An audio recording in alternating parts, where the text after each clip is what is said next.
I think we're shortly ready to start, so I would just love to welcome everyone who is here today, who is joining us from the stream as well. And today we'll be talking about introduction to IPFS and Filecoin and how they shape the future of Web3.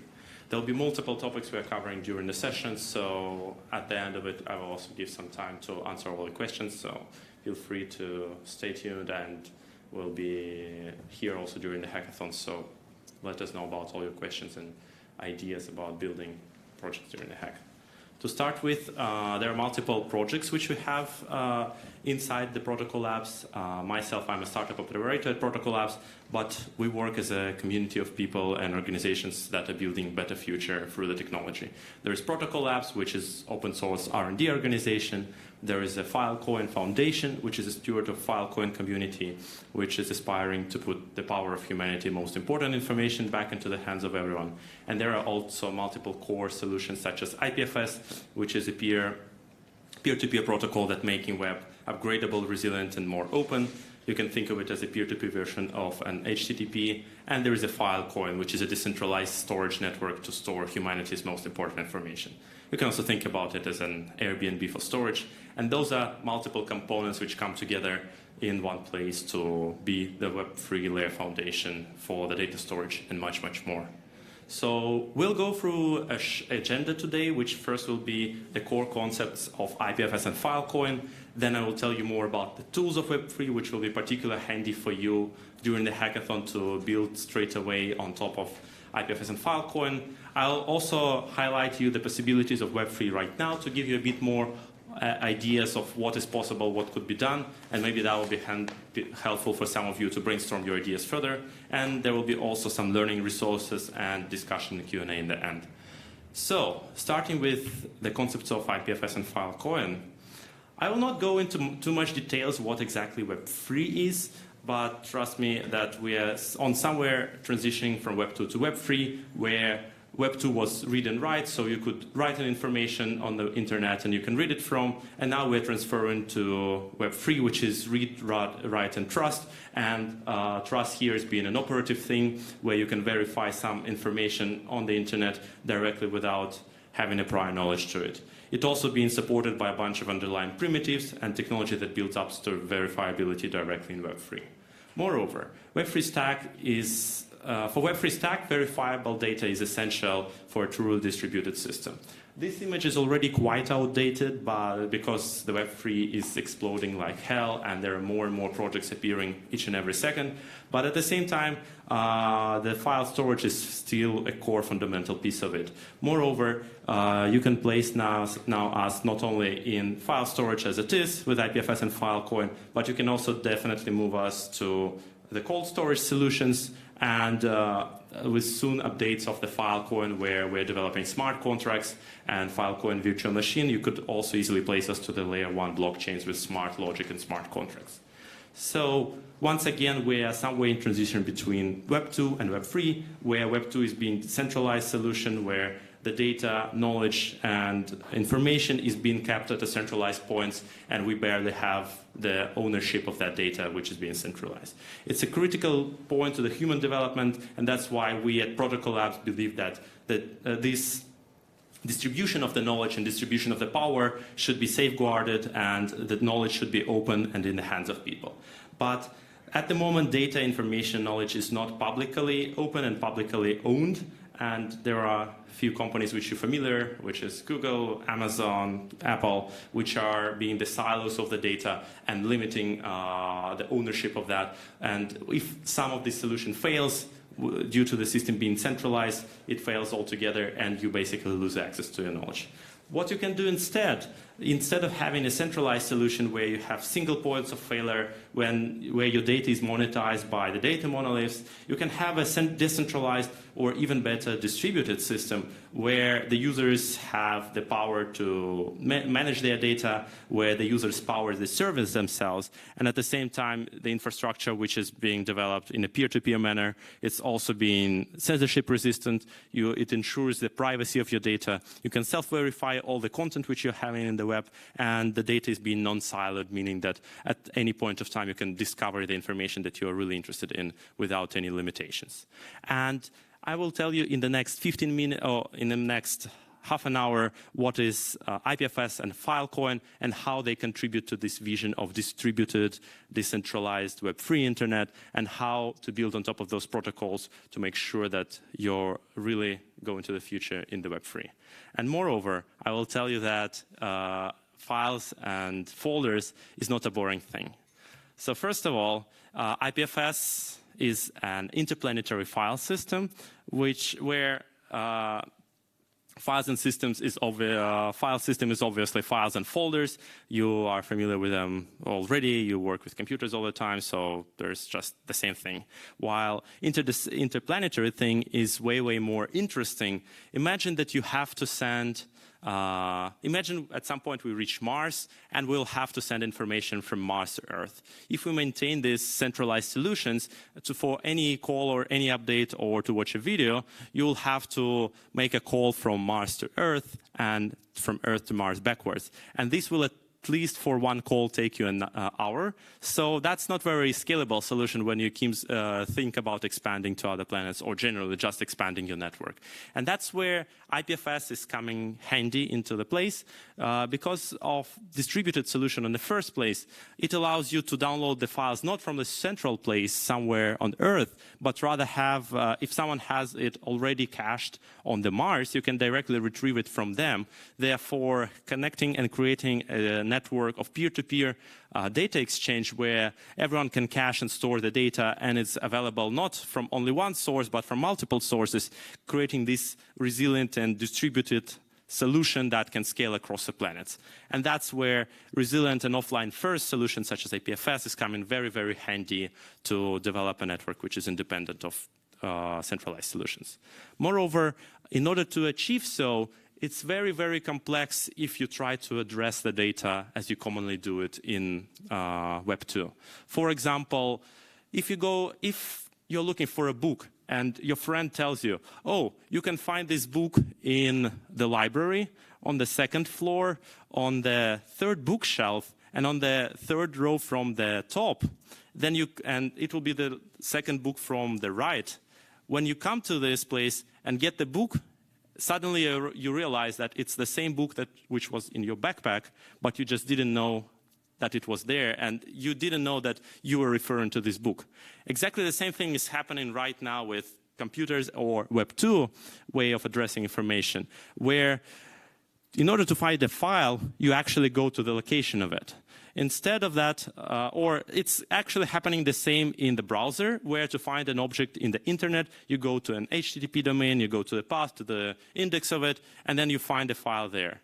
It's a very, very weird way to structure finding information, and why not instead to actually look for information itself? So instead of going to the library to a certain place, you just tell a person which book to find, and essentially you are looking for a content and not for the address where it's located. And that's where IPFS brings the most value, because it allows you to address the content by what it is instead of where it is.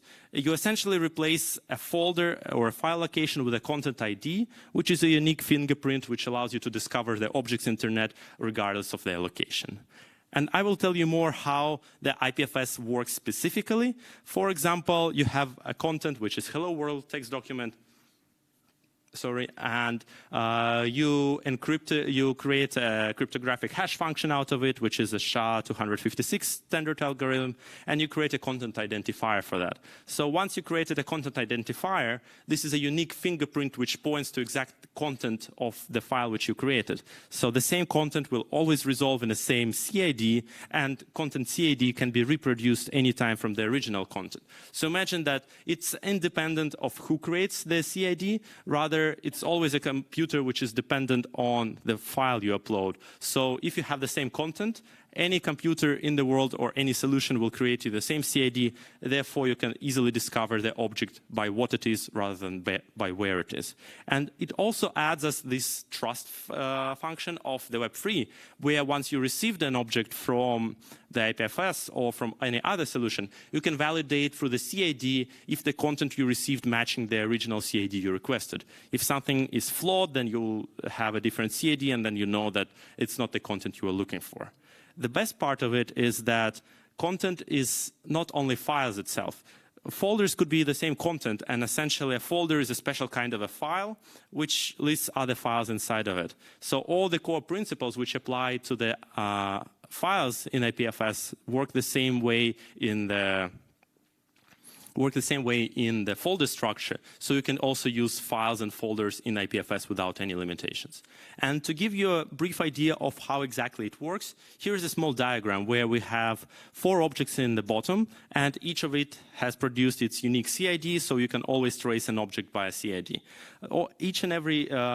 And these images are grouped into 2 folders. First one containing the first 3, and you see by different colors there is a fingerprint, so these are different CIDs in the, on the first place. Then all these 2 folders are then connected in one folder, and you get the root CID of the first initial folder. So when you have the root CID, you can discover which objects and files are inside of it and which CIDs continuously are inside of it. And that's what exactly Merkle DAG is, or Merkle Direct Acrylic Graph, which is a graph's data structure, and where each node is content addressed by itself. So CIDs and IPFS allows you to not only address the files, but also the structures in the direct acrylic graphs. And the beauty of it, it allows you to really deduplicate the internet in a sense that, imagine there is a case where a new folder is created, but the content of this folder is based on already existing solutions in IPFS and on already uploaded content. So here, for example, I create a new folder which contains 2 write images. And even though I create a new folder with a new list, apparently it gives me the CIDs of the previously added objects because, again, CIDs are referring to the object content and not to where they are located. Therefore, we get the ability to duplicate the amount of files we store, and essentially instead of storing hundreds and thousands of memes on the internet, you can just store 5 redundantly and always point to the same objects instead of just storing them again and again and again. This also gives us the verifiability. If some of the contents inside the folders change, then a new CID will be as a result, and therefore you can always trace whether the data which is served to you is reliably what you have requested. In order for this to work in the network, in a peer-to-peer network, there is also some functionalities which needed for you to have as a network. So first of all, the network of IPFS is a swarm of peers, where a peer is a node in a peer-to-peer system. In order for the system to work, there are many, many peers across the world which are serving parts of the content. Therefore, if something changes or something happens to any of the peers, this whole system still became resilient, and you can just retrace the content or find the content on any other peer that is available and still online. So in order for the system to work, you need to impose several requirements on the peer-to-peer system. Therefore, each and every node in the network must be discoverable. So you have to be able to discover where the node is located and which content it contains. And it must be routable. So you need to be able to any node to have a trace through other peer-to-peer nodes so that at any point of time you can discover both the content and where it is located. And that's where a distributed hash table functionality, which is available in IPFS, is coming very handy. Imagine distributed hash table as something like a phone book, where you have a name of a person and a phone number of a person. But instead of having just a phone book by yourself, you are sharing it with your friends or your peers, so you maintain it jointly, and you all adding new names and new numbers to it. And that's exactly how the distributed hash table works in IPFS. So there is a group of peers or a group of nodes which are maintaining the same distributed hash table and adding the content to it upon uploading to a specific peer or node. And it's maintained by multiple peers, but only a small number of peers, so you never have a distributed hash table of the whole IPFS because it will be a tremendous size and very hard to maintain. Rather, if the content is not served in this particular DHT or distributed hash table, the peer itself can refer and ask neighborhood peers if they have content in their DHT tables. And it's very fast and very simple to trace whether there is a content available on IPFS node network in general and in which particular DHT table it is located. Because all the DHTs contain the CIDs of the content in a manner that they are discoverable and in a manner that they are grouped together by similarity of the CAD compared to the content. And that's where it's becoming really easy to manage and operate the whole network, because every peer can add rows to the DHT table, declare their peer ID, and provide specific CADs based on how they connect to the peer ID and how they're available through the network. Moreover, peers can query the DHT to find peer ID, which is providing the which content ID, so making every node available to trace and reach any content in the internet, and that being a self-served system where it's also independent of protocol apps or development solutions, where you can, it's an open protocol on the first place, so whenever you have this solution, it's available for you at any point of time, regardless of limitations or centralization, which I talked to you beforehand. The very nice piece about it is that once you have all these concepts ready and technically working, which they are already for quite some years, you need to start think how to build a network out of that and how to serve the content which you particularly have or you own through the network, so it's available to you over time, and it's available to you whenever you need it. So there are multiple ways of using IPFS in general. Though you need to understand that if there is no nodes, there is no retrievability. So you need to think about who actually runs the nodes in peer-to-peer network. So obviously, first of all, you can run your own node and store all your content just on it. But then it's becoming the same single point of failure, and if something happens with your content, then it's basically lost. Then you can also run your own network of nodes, but at the same time, it comes at the cost of infrastructure running and the team to manage it. You can also pay pinning services that are available already right now on the network, such as Pinata, Temporal, Infura, and many more. But this is a payment solution, so you have to pay someone in order for them to provide you the content from peer-to-peer network. And at the same time, you may just hope that content becomes popular enough and that that other nodes will pin it instead of on your behalf just for free. And does that system where you have to rely on a solution or on someone's goodwill to pin your data in order to be able to retrieve it sounds reliable and decentralized for you? For me personally, not. And that's exactly where we can talk about Filecoin and how Filecoin incentivizes persistence and verifiability of storage on Web3. Filecoin is a solution which allows you to make a deal with a storage provider, which we have more than 4,000 at the moment, with more than 18 exabytes of storage capacity already available on the network. And it allows you to create a deal where a storage provider confirms that he has your data for the duration of the deal, and at the same time, it's available and we can verifiably prove that he stores your data continuously through the whole duration of the deal. The duration of the deal, and the provider has to run cryptographic proofs on the data which he stores for you every 24 hours. So we're making 100% sure that the data is available. And the beauty of it is that it's also being replicated multiple times or stored redundantly on the network, so that even if something happens with one single storage provider, it's always available to you regardless of what. An additional benefit, or the way we designed it to actually serve the multi-purpose, is that it also utilizes the same CAD solutions as I just described you inside of the IPFS. So essentially, you can have your IPFS CAD being stored and verified over a Filecoin deal, and it's stored redundantly multiple times. So that's how you achieve this decentralized verifiability storage on Web3 for your lifetime of your project, your lifetime of solution, and just long-term preserving your knowledge, which is essential for human development. And that's where you can also run multiple times the dealing on the Filecoin. That's where you first receive the fundamental reliability or resilience of the structure. The beauty of it that you can also run it in parallel with cloud or with any other solution, because we are essentially agnostic to what are the other solutions you are using to store the data. You can also back up it with the cloud. You can use different solutions from different storage providers, but it doesn't stop you, or we do not lock you specifically on Filecoin for you to retrieve your data.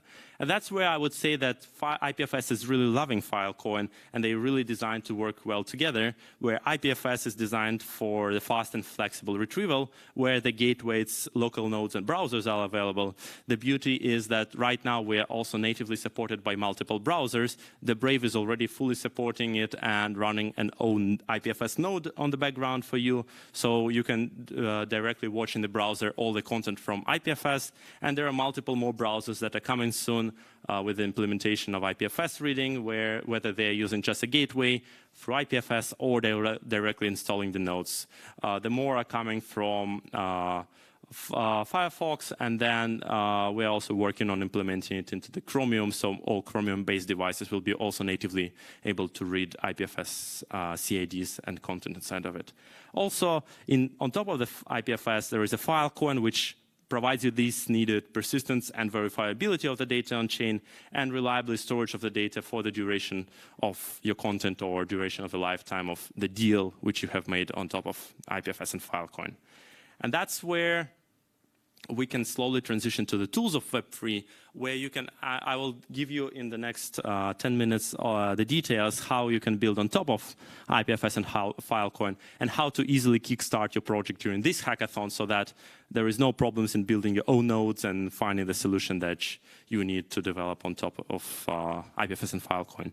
So the very first and very, very easy to use solution is NFT.storage, where it's a completely free solution to store your NFTs with simply two lines of code. You can register on the NFT.storage website, you can get your API keys, and whenever you make a call with an API, your data will be stored on IPFS and Filecoin, and it will be pinned redundantly 5 times across the network. The beauty of it that CIDs are again computed locally, so there is no dependency on any of the storage solutions which you are using, and at the same time you can still discover it over the traditional IPFS network, so all the content could be stored and served on the web directly through NFT.storage. Also, the beauty of it is that from Protocol Labs' perspective, we are treating NFT.storage as a public good, therefore it's designed to be completely free for use for any NFTs. We preserve the NFTs as a common knowledge, and we believe that that's the way how to build the web free so that people really have the access to the data they create at any point of time. Also, if you even think about, but what's the incurring cost? Maybe we'll run it for price later on and then charge everyone because they're locked to the system. Apparently, we are also at least 100 times cheaper than AWS and cloud solutions, so it's run on behalf of Protocol Labs, and whatever happens to the solution, it still could be pinned on your local nodes and be available and retrievable at any point of time. When you want to scale your solution not just for NFTs, but for any kind of storage, that's where the Web3.storage is coming the most handy. It's a solution for general IPFS and Filecoin storage, and it provides you a simple and familiar interface, also with only 2 lines of code to implement, to store it reliably on IPFS and Filecoin. And it provides you 1 terabyte of data for free, so you can use very simple JavaScript or Go client implementations, and it has an HTTP API for remote pinning service and a web interface to upload your data or to retrieve your data on your browsing solutions. When you're also thinking about developing your websites, that's where Flick hosting is coming into place. It's flick.co, and it allows you to build your websites on top of IPFS and Filecoin and store them directly into IPFS network, which makes you independent of any cloud storage provider, and it's reliably accessible through the peer-to-peer network as well. It is very easily built on top of GitHub repository, so you can just connect it, set up your build settings, and it will be deployed directly onto a PFS and backed with the Filecoin solution. So just a simple and amazing tool to run your solutions on top of a really decentralized network and be ready for Web3 whenever you're building your project.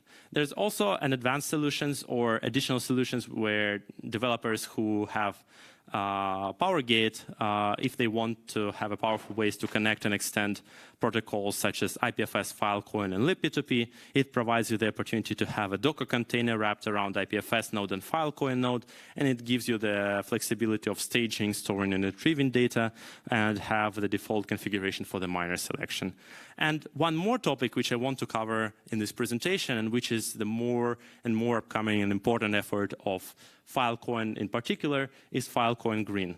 It provides you now the opportunity to measure the energy which is used by storing your data, and our whole effort of Protocol Labs and IPFS and Filecoin in particular is to build the reliability on the web, where you can specifically verify that the data is being stored in a sustainable way, and it's provable that the sustainability aspect is not faked or is not just a number on the dashboard, but rather it's something which is cryptographically or verifiably proved that the solution is totally green. It also provides you the consensus mechanism that is used by Filecoin, which requires each node to prove that resources it contributes to the network. Therefore, you can easily calculate the amount of the energy which is being used to store your data, and then later on scale it to more projects on the green aspect of the sustainability of the blockchain. I think that is one of the interesting topics to work also on in the scope of the hackathons, because the green aspect was not that in the radars of developers for quite some time right now, but we are seeing more and more the problems or the general sustainability issues on the world around. And I think, as Vitalik was mentioned, it's really a matter and great effort to build the sustainability of the blockchains in the first place, making sure that the tools which we're building are scalable to the future, also from the sustainable perspective. And that's where I'm coming to the amazing possibilities of Web3, or what to build right now, how to build it. And generally, it's an amazing network which we are running, and the ecosystem which accounts for many, many people building on top of IPFS and Filecoin. It's quite an outdated view already, but there are all types of solutions, from Flick, from Orbit, from technical solutions. There are also many, many teams that are building on top of IPFS and Filecoin from other chains. There are practical technical implementations, and I encourage you to look through the hackathons.filecoin.io website, where most of the hackathon participants from the past year were listing their prize projects. So you have all the access and all the knowledge which we maintain across our ecosystem, so you can have your kickoff of the project for the hackathon for ETHAmsterdam as soon as possible, and build on top of reliable solutions rather than developing something new from scratch. Also, there is a list of projects I really like in particular, which were using IPFS and Filecoin. First of all, we are also backing up the Internet Archive, which contains the most important human data right now. We are also collaborating with Starling Lab, which creates a framework for data integrity and preserves testimonials of the Holocaust survivors. That's where we're also looking to contribute to the public goods and Creative Commons. They're an effort joined together with Ethereum Foundation and Ethereum Networks, where we're collaborating on funding retroactive public goods funding, and generally finding solution for the public goods to be reliable and accessible topic over the Web3 as well. There are also nice practical applications such as Audios, which is a new version of music tool where you can listen to music, podcasts, and everything. There is Live Peer solution, which gives you the opportunity to do video streaming and NFT minting of the videos straight away with their development. We also have an amazing projects with teams or organizations outside of the Web3. For example, we're developing the New York City open data with Filecoin and IPFS. And if you're familiar with OpenSea or Rarible, or you're generally interested with NFTs topic, then I can also highlight that in the back end of the OpenSea, they're also storing all the NFT content through IPFS and Filecoin. So in order to summarize that, Web3 is essentially a decentralized web where the blockchain is a fundamental layer which allows you to make verifiability on-chain and provides you the independency of a centralized state, rather than ensuring that the content is being available, is being linked, and being resilient to the future-proof solutions and applications.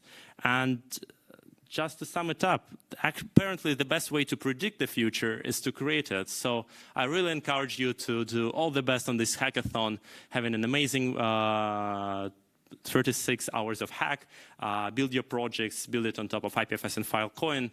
Let us know if you have any questions about how to build us will be available on the booth. We'll be also giving a talk tomorrow. Our CEO, Juan Beneth, will be providing a talk on public goods and crypto economics. So there is a lot of opportunities. And once you join the ecosystem, there are more than just building on top of IPFS and Filecoin. We are also running a huge grant program. So for us and for you, hackathon is just the first step. You can scale further with our grant application, with our micro grants, development grants, and then launching further your project with pre-seed, seed rounding, and startup as a part of an awesome community. And last but not least, I will also highlight for you some learning resources.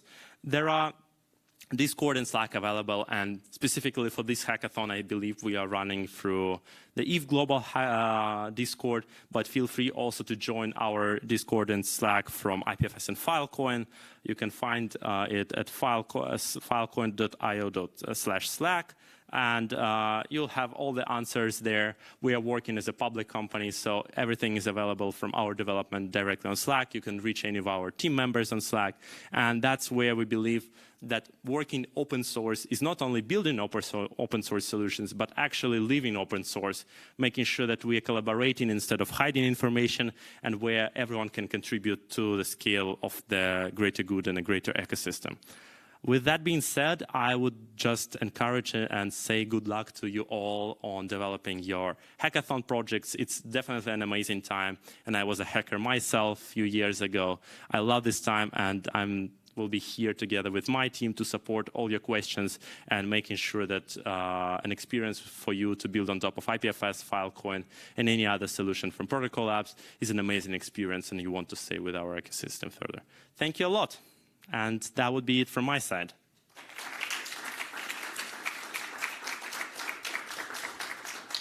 And I guess we are running greatly in time, so we have at least 10 minutes for the questions, but I'll also be happy to stay further and answer all your questions afterwards. So who wants to be the first? Yes, please. Is there any solution for storing data in IPFS with like access control, or is everything always public? And if you had to do your own solution, is there any best practices on how to encrypt it? Yeah, that's a very good question. Oh, yeah. So the question was if the content on the IPFS and Filecoin is public, or you can somehow encrypt the information first, or what are the solutions to work with the private data, essentially. So IPFS and Filecoin is deliberately an open network, so all your content which is stored through IPFS and Filecoin is public. You are completely right that you can first encrypt the information and then decrypt it when you download it, but it will still be available on the public network as a peer-to-peer storage solution.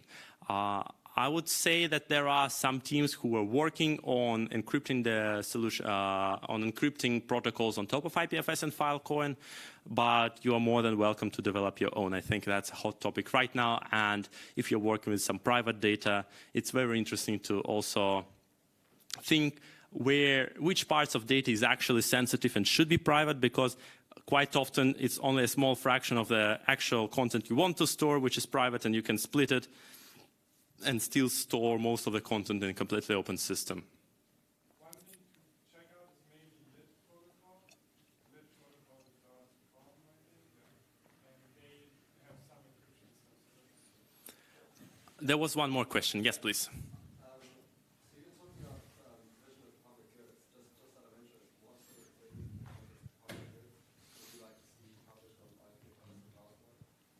Well, whenever we speak about public goods, first of all, like foundational human knowledge is a very important topic. I believe that the content about learning about just general education is something which should be preserved and should be available regardless of the paywalls, regardless of proprietary information. That's something which all the society should build on top of. There's also public goods, which could be the data sets, which provides you the knowledge on, for example, medical data sets, or something which you can build on top of in order to create a more resilient and more efficiently working system.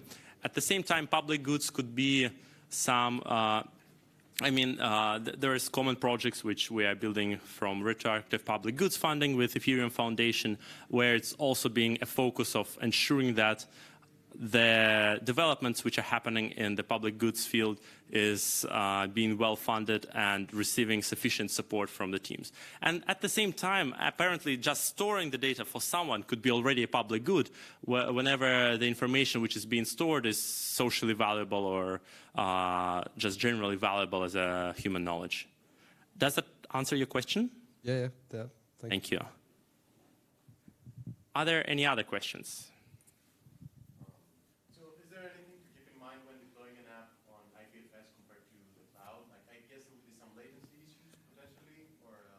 Yes. So if we are speaking about web applications like hosting the website through Flick.co, I believe they're also hosting it on their own nodes, so you get quite good retrieval speeds. Though, yes, you have definitely keep in mind on the real retrieval speeds of the data. IPFS Filecoin is now not always as fast as the traditional solutions, though we are right now building the super hot CDN solutions where in 1 to 2 months it will be production scale ready and the same speed as the CDN of a traditional cloud. So that's the feature we are also aware of, and we are developing it towards making it large scale and available as a retrieval storage market. But that's a topic which we are also discovering right now. But there is already, like, you can already build on top of IPFS and Filecoin and get proper user experience, though it takes us an additional time to make sure it's all fluent and available. And maybe to add to that, like for a specific use case, like NFT.storage, we're actually operating a retrieval node that's extremely fast already, which is like specifically for NFT.storage, just like address that problem. But yeah, there's more and more. But there's a couple of retrieval nodes that are actually extremely fast. Yeah, I am talking about specifically like global coverage. Like where your node is, it might affect, you might get good loading speeds around it, but maybe for some users come from the States, then you need an additional node there. I mean, Filecoin eventually will have, will incentivize that with the actual crypto economics, where you have a market for retrieval nodes, and then basically anybody could be a retrieval node, at which point you have an extremely atomized like CDN that's more distributed than any other CDN could ever be, right? Because anybody is a retrieval node. Perfect. So Any other questions? Then what does it mean for me to run an IPFS node? Let's say if I want fast retrieval speeds, can I pin a content to my node? Yeah, that's exactly how it works. So if you're, for example, if you're sitting in the same room and someone from the room already have your content, he can directly serve it to you instead of going to a centralized node and downloading and uploading it directly. So that's the beauty of it, where the more peers are serving the same content, the faster the retrieval you will get. And if you're working from the same network, that's the ideal case where the peer can just directly streamline you the content which he has. And that's where the more nodes, the better is the approach. But at the same time, having this retrievability speed is also dependent on like the size of content and some of the delays which may occur on like peer-to-peer networks, which are traditional to it. But what is it internally? Is it object storage, or it's traditional Unix file storage? Or Can you elaborate a little bit more on the question? How exactly the file is stored inside the node? Is it like object storage, or do you use some technologies like, I don't know, how HDFS stores the files? Yeah, so it's a file distribution. So it's any object could be uploaded independent of the file format, and it will be served from the node to the node. Not all the nodes will contain the file fully, so some of the nodes will be only serving it as like transmission nodes, so they do not need to store your file directly, but they will be only transmitting through them, because essentially there is connectivity could happen through each and every node on the network. Any other questions? Yes, please. I have a slightly more technical question. So as far as I understand, the way the CID hashing function works on images is that it divides the image up into separate chunks. And then Yes. it calculates a hash for each image chunk, and then the aggregate hash of all the hashes of the chunks of the image. What happens if I start downscaling my image? I start like pixelating it more and more. Yeah, then the CID will change.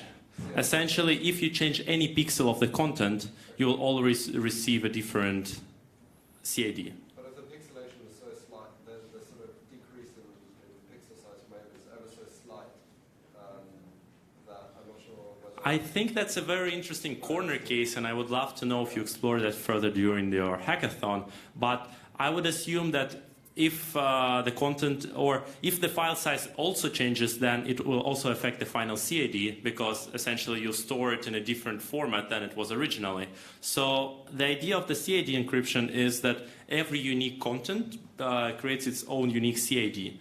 And in downscaling, I believe you still change in the background of the file how it's been recorded. So it doesn't take your image directly, in a sense. It takes the way machine explains it and then transcodes it into a SHA function. Yeah. Okay, interesting. Any other questions? If not, I would love to thank you all for your attention. It was an amazing time. And what's a pinning service you recommend? pinning service, I would use directly web3.storage or NFT.storage. They also pin the content on your behalf. So it will be pinned 5 times redundantly and available for the Filecoin deal, for the Filecoin network. And it's also free to use. Yeah. Then thank you all and have an amazing hack.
Test. Test.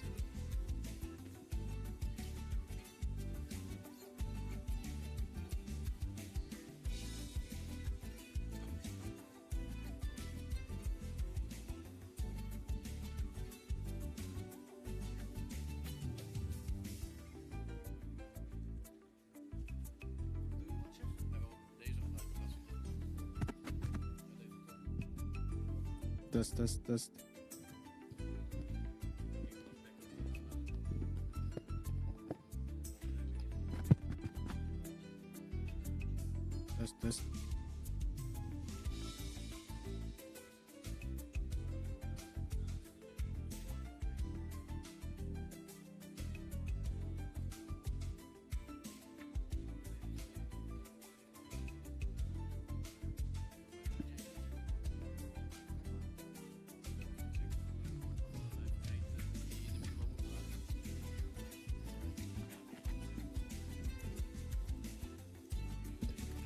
Okay. Yeah. Because I like moving around a lot. So okay. Okay. Gotcha.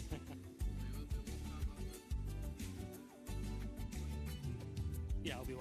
It's just how I do my talks.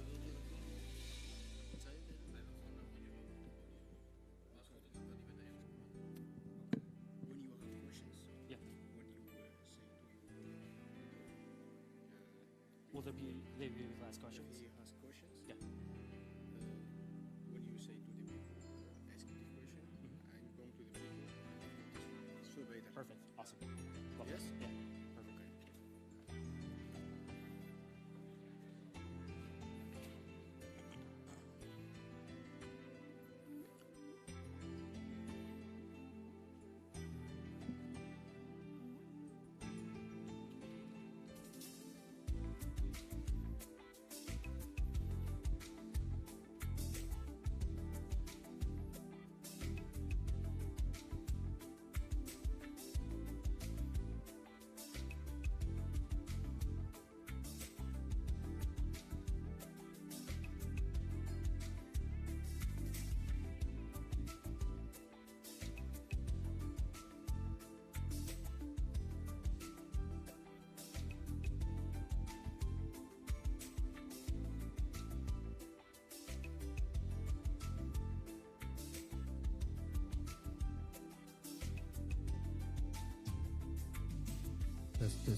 Test.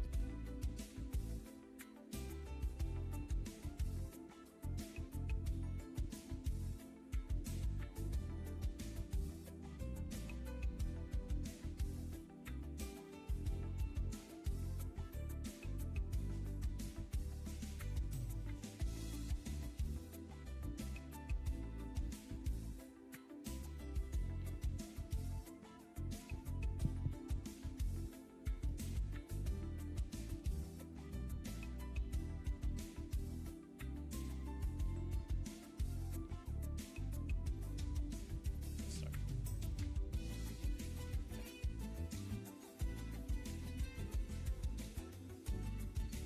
Awesome. Hey everyone, how you doing? My name is Rahat. I'm a developer advocate over at Polygon. So I decided to do this workshop a little bit differently. This is the only slide you will see. That's it. Everything else is code. Is that cool? I said, screw it. We don't need slides. We just need code. You guys are hackers. You guys are developers. This is what we're going to do. So thank you for coming to my talk. This is all about taking a Web2 browser game and turning it into a play-to-earn game. We're going to do something real simple. How many people have played rock, paper, scissors ever in your entire life? All right, so you're aware of the mechanics of rock, paper, scissors. Cool. Awesome. So let me just make sure my code is what I want it to be. Okay. So we got this rock, paper, scissors game here. Just a simple React application. Nothing big, nothing's going on. All right, if you want me to hit rock, please put up a rock. Scissors, put up a peace sign. Paper, put up a hand. All right, see two papers, paper, scissor, rock. It looks like, all right, it looks like rock wins. All right, hit rock. Nobody wins. Come on, guys. All right, one more time. Rock, paper, scissors, paper, paper, paper, scissors. Okay. All right, paper again. All right, paper. We lost. Okay, whatever. So, nothing huge going on there, right? It's a simple rock, paper, scissors game. This is what the code looks like real quick. I'll show you right now. Components. I call this component Web 2 game. So it's just this gigantic switch case with a bunch of if statements. You know, if, paper, rock, whatever. Somebody wins. And I'm just like putting a bunch of things in state. This is probably not an optimized version of this code. Very, crappy version of it, but it gets the point across, right? We have a rock, paper, scissors game that exists in the browser. Now, what if we wanted to add some elements of, Web3 into this? So I'm opening this up. I call this the Web 2.5 game. I call it Web 2.5 because all we're doing here, we're slapping the wallet connect function onto this. Nothing huge going on. I have this handle wallet connect function, pulling the Ethereum object out of the window. What does that mean? As long as I've got a browser injected, Chrome extension like MetaMask or something like that, I'll have the Ethereum object and I can pull that out the window. As long as that all is good, I am just doing a couple, boilerplate stuff of taking the Web3 provider from Ethers, requesting access to the user's account, and getting their address. So let's update that. Let's remove the Web 2 game from in here. And let's add the Web 2.5 game. Wrong thing. Okay. Come on. Doing this with one hand is like the wrong thing to do. Okay, cool. So now we got this wallet connect, right? Hit connect wallet. Great. MetaMask pops up. Next, connect. Wonderful. All it took was 2 lines of code, right? Now we slapped a wallet, sign in with wallet. Can anyone tell me what's wrong with this? Just shout it out. Exactly. It's not inclusive because not everyone uses MetaMask. People have mobile wallets. People have hardware wallets. If I wanted to go beyond this and make sure that I'm actually being inclusive and bringing people in, I think there was a workshop earlier on Wallet Connect. Definitely recommend using that instead. But for the purposes of this, I'm just kind of looking at one use case particularly for an injected wallet. But we always want to make sure we're being as inclusive as possible to many different types of people. So for now, all I'm doing is just I'm saving this address into state. Nothing big. Again, just works the same. Still a Web 2 game, right? How would I turn this into a Web 3 game? Let's take a look at some smart contract code. So this is very, very, very simple smart contract. There's not a lot going on here. But just to kind of visualize what's going on, what I want to accomplish here is that I want to take this rock, paper, scissors game. I want people to wager some amount of Matic on the Polygon network. And if they lose, if they draw, they lose that Matic. And if they win, they take the entire amount of Matic that's in the pot for themselves, right? So a little bit of a gambling rock, paper, scissors implementation of a game, right? So how does this work? So I've got the contract, the game. I've got a private string that is going to take care of who the winner is. Actually, I don't think I'm using this, but whatever. This unsigned integer, which is the balance, which is going to keep track of how much money is actually in here. I've got a few functions. First is this receive money function. It's just to send some money over to the contract. Now, I made this public for one reason. I just want to make sure that, if at any point in time I decide to put this smart contract onto the blockchain or whatever, I can load it up with money, in case. If I need somebody to load it up with money so people can actually earn some stuff instead of winning nothing, So just making that a little bit easier. Using this payable function, Solidity has payments baked in natively. You don't need to import any other smart contracts, anything. Everything is accessible with this payable modifier. So all I'm doing is taking this balance up here, this public balance, and updating it with this message.value. Where do I get message.value from? Whenever somebody uses their wallet, their MetaMask or anything like that, I can extract the value of whatever amount of money they've wagered or put in there and keep track of that value with this. this message.value. Super useful to know in Solidity. Now I'm doing this get balance function. This might be redundant, but just to like kind of give you an idea of how something like this would work. It's just a very plain kind of function, tells you the current balance of the amount of money that's on this contract, right? Nothing useful. Now we get to the fun part, this play function. So literally all I'm doing, I'm still allowing my front end to decide who the winner is, and if they won, if that's true, then I'm going to take the address of the person who is interacting with the contract. So that is available through me, again, through this message object, but now instead of message.value, I'm doing message.sender, which is going to give me the address of whoever is interacting with this contract, right? Now, I'm going to take that, and I'm just going to transfer some money to them. Whatever the current balance is, I'm going to give them that money if they won. If they didn't win, I'm just going to call the receive money function up here, and they lose the matic that they wagered, right? So nothing too over detailed. A couple things wrong with this. So this is one thing I learned from a talk I once listened to is when you're building anything, you're building a SaaS product, you're building a smart contract, whatever. Your first version of it is probably not going to be the best version of it. You just want to get something working, right? This works. It does, in theory, what you need it to do. You can extract money from someone. If they win, you can give them some money. Originally, I was thinking about like doing the whole game engine on chain, which would have taken me more than 20 minutes, so I didn't do it. But so what I would do if I wanted to make this completely on chain, now in JavaScript, I'm able to like go into an array and just like, sort of randomly pick out some value, like rock, paper, scissors for the opponent value. In Solidity, you cannot do anything randomly. You can do pseudo-random numbers. There's different methods.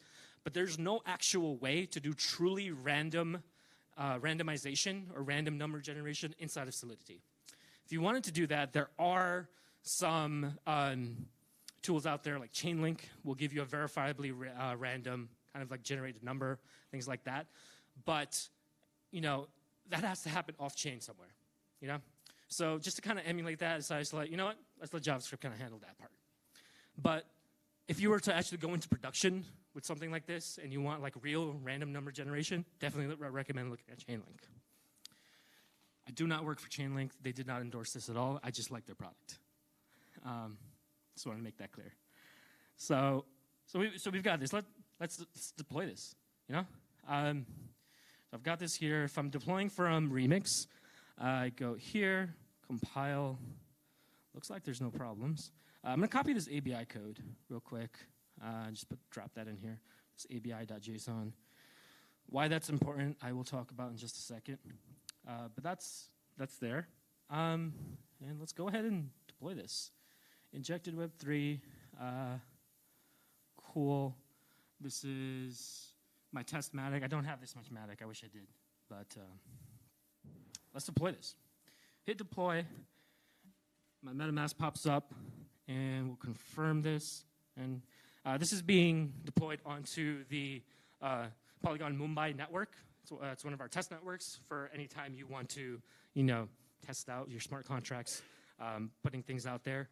How many people have just worked with Solidity in general, worked on the Ethereum blockchain? Cool, a bunch of you, okay.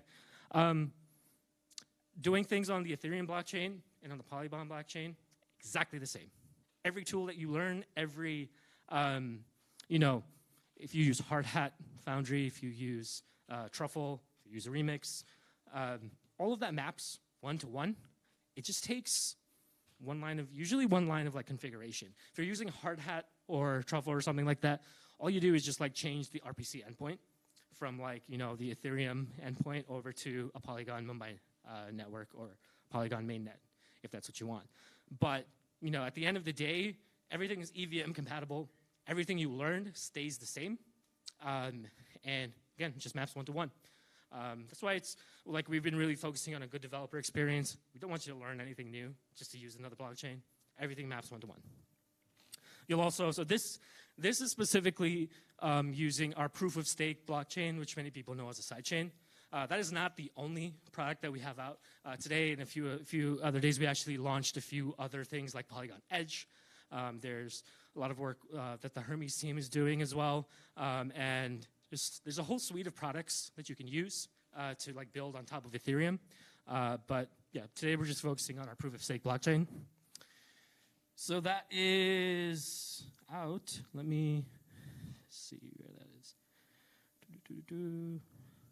Okay, is that in here? Contract deployment. Let's view on Block Explorer. So this is a testnet transaction. Great, it was a success. You know, everything looks good. Let's actually take a look at this deployed contract. So these are some of the functionalities that I could just like test, you know, before I actually put it into my front end. But hit balance right now says 0, right? So I made that. Remember, I made that receive money, you know, public, just so I can put some money in here. Let's go ahead and put 3matic in here. So if you've done any sort of deployment or work on Solidity before, you'll know that like the smallest unit inside of Solidity, in reference to Ether, is Way. Works the same way on Polygon blockchain. The smallest unit of Matic is also Way, which is like 1 to the 18th 0 power or something like that. So 3matic, that converts over to this much Way. Let's copy that value and drop it in here. Ooh, okay, so let me just do 1, 2, 3, 4, 5, 6, 7, 8, 9, 10, 11, 12, 13, 14, 15, 16, 17, 18. Okay, that's good enough. Okay, so let's hit receive money. Awesome, I'm putting 3matic onto this contract. Confirm, and you'll see like gas fees are like very negligible. Confirm. That's pending. Let's actually go ahead and look at this contract itself. How do I get to the contract? There it is, contract.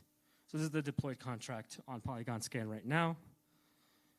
Deployed about 3 minutes ago. Let's just make sure this went through. Looks like it was successful. I'm gonna hit balance. Yep, 3 to the 18th power Way. A little bit small, hard to see, but hopefully it gets the point across, right? There's 3matic inside of this contract. Yeah, there it is, 3matic. Cool. So now we've confirmed that on this contract, there's 3matic that somebody could potentially win if they win this rock, paper, scissors game. Let's see how we put that into our front end. So this is going to be a full stack application built with the Polygon blockchain in like 5 minutes, guys. So I'm going to go over to this Web3 game.js that I have here that uses this other component called Solidity Game Engine.js. I'm very bad at naming things, which I'm sure the rest of you are too. We're all developers, right? So have this, how do I actually go and interact with this contract, right? So I have this old contract here. Let me just delete that. Delete that. I'm going to copy this contract address. Just so making sure, you know, we're going to that same contract. Remember, I saved some ABI code from before. I'm importing that from ABI. What is the ABI? What does this do? Traditionally in Web 2 development, I guess, for lack of better terms, the way you would interact with an API would be through like an HTTP request, fetch, Axios, something like that, right? When you're interacting with the blockchain from a front end like React, rather than doing something like, you know, using a fetch request, this ABI code, this gigantic JSON file, essentially acts like a map for JavaScript to like parse through and understand how to interact with the blockchain. So this ABI code corresponds to the compiled bytecode from Solidity. So in order for the Ethereum virtual machine to actually read your smart contract data, that is all compiled to bytecode, which is like machine code. And that is the actual code that is deployed onto the blockchain, not your Solidity code. Your Solidity code is at a very high level. It needs to be compiled down. So this JSON file is just a map. It just tells JavaScript, okay, this is a function I can use, this is some sort of state, this is some sort of input that a function needs, etc. Right? And you'll notice in here there's like inputs to find balance, to get the balance, etc. You know, all the stuff that we wrote in this like nice mapped out format. So that's cool. That's great. So now we come back to our Solidity game engine again. I'm bringing in the ethers library. Once I have the ethers library in here, again, just some boilerplate code of just like making sure I'm connected to the contract. The contract to connection requires the contract address, which is what I had before. It requires the ABI, and it requires the signer. The signer is simply just, again, that address that we had before. Now I need to make an actual transaction, right? The transaction with the blockchain to either, you know, check if this person is the winner or not. So I've hard-coded this to just always be one Matic. We're just always going to bet one Matic. Just keep it simple for the purposes of this, you know, demonstration. And I have this piece of state up here. Player is winner. By default, it is set to false. And down here, again, with my very, very poorly written rock, paper, scissors game, what I'm doing here is, you know, I'm setting, if I set the winner to be the opponent, I'm setting player to false, transacting the game, etc. And if you win, if winning is true, then transacting game will, you know, update to be true. So you either win Somatic or you lose Somatic. So now let's go ahead and update the game. We're moving on from Web 2.5. And let's do Web 3.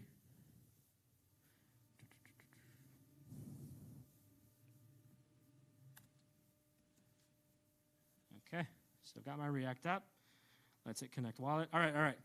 Now, I want to win some Matic, so y'all gonna need to help me. Rock, paper, scissors. Let's go. Always rock? All right, he said it first, though, so I'm gonna go with rock. All right, so this is on you if I lose money, though. All right, so let's hit rock. No, you lost me some money. All right, so hit confirm. You know, we just lost one Matic. This is fine. Technically, yes, you could do that, you know. Whoosh. You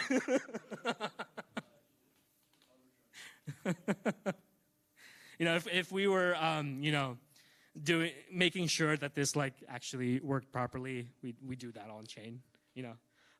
Which in this case, you would reach for a tool like Chainlink or something like that to do, like, the random number generation. Here, we're just, you know, trusting our players to do the right thing. All right, let's play again. Let's try to win this time. Oh, crap. Okay. Rock, paper, scissors. Anyone? Okay. He did say it first. All right, we're doing rock again. Always rock. Yes! All right, so I'm going to hit confirm. I had 494 meta. All right, it's pending. Let's see if this works. Do I speed it up? No. Yeah, that's testnet Matic, yeah. Okay, cool, it updated. I won some money. So, cool. That's a very, very basic implementation of, you know, play-to-earn mechanics set to a browser game, right? We started off with a simple rock, paper, scissors game. We connected everything to a smart contract. You know, it's not the most, you know, complex application, but it's really just to give you an idea of like how you can start incorporating these play-to-earn mechanics. This is just like a simple kind of like gambling rock, paper, scissors game. But, you know, this is kind of the basis of like what games like Axie Infinity, you know, DeFi Kingdoms are kind of like built on. You take the little fundamentals and building blocks, put these together, make it a little bit more complex, you know, test your code, unlike me. And always test your code.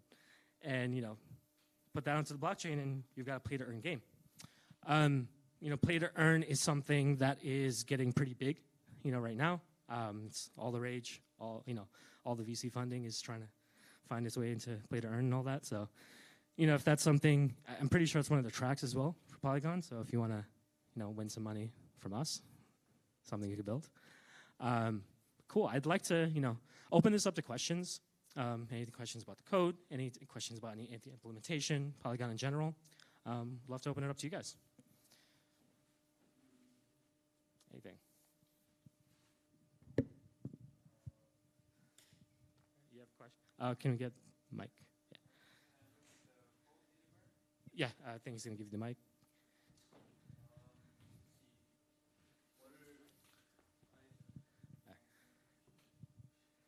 Great, thank you. Question was, is this code open source anywhere? Can I look at this? Maybe I want to build something similar. Yep, so this will be open source by later tonight. So I will just post this up again. You can follow me on Twitter at rahatcodes. I will tweet this out. But I will also put this in the Discord in like the Polygon sponsor channel as well. So both places, by later tonight, we'll have that up there.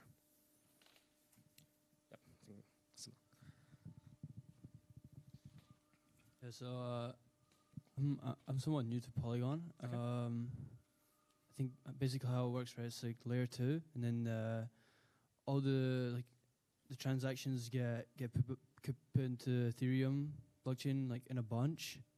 That's how they can have like fast transactions and stuff, right? Yeah, so we're this specific implementation is using our Polygon proof of stake slide chain. So rather than doing like proof of work computations, which is going to take more computing power, going to take a little bit more time to do, proof of stake algorithms allow for much quicker transactions. So a lot of that is built on that side of things to get you that better UX.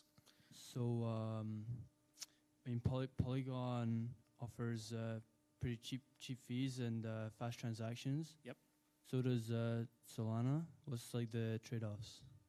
I couldn't intelligently speak about Solana, so I will say, if you're already used to building on top of Ethereum, building on top of like anything EVM, the advantage here might be like you don't have to learn anything new. Like with Solana, you have to pick up Rust to build smart contracts. So if you already know Solidity, if you've already been developing on an EVM blockchain, just for developer experience, I'd go with Polygon. Yeah. Do you know if Polygon are going to be affected by the merge? Like anything like? Yeah, I think we're actually very happy about the merge. While we're, the proof of stake blockchain will still be a thing, will still be available. There's a whole suite of products that we're building and putting out. A combination of like ZK rollups, optimistic rollups, as well as just like different tools for just like building on top of Ethereum.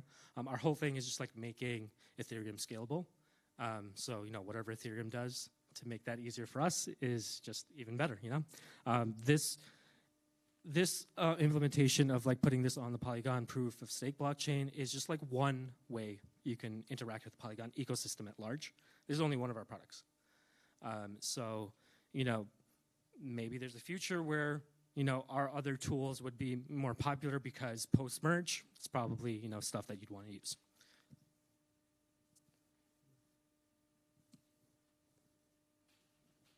Cool. Anyone else? Did you have a question? No? Trying to think of something. Yeah.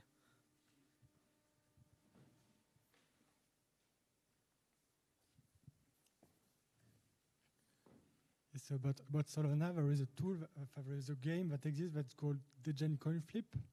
Okay. And what it is, it's like you bet an amount at what you want. And if you lose this amount. And if you win, you double your amount you are winning with a small fee that this contract in Solana is keeping for themselves. Right. Yeah. So it exists for Solana, something like this. Yeah, I mean, I don't know how they implemented it, but I don't know if this contract is open or not. Yeah, I mean, this is sort of like a very similar implementation. It's you're wagering some money. I could add some more to add some fees if I wanted, on top of that as well. I can code that into the balance and things like that. But this is going to be more like a basic sort of like implementation, but I don't think you need much to add very much more code on top of this to actually get to the end to what you were describing there.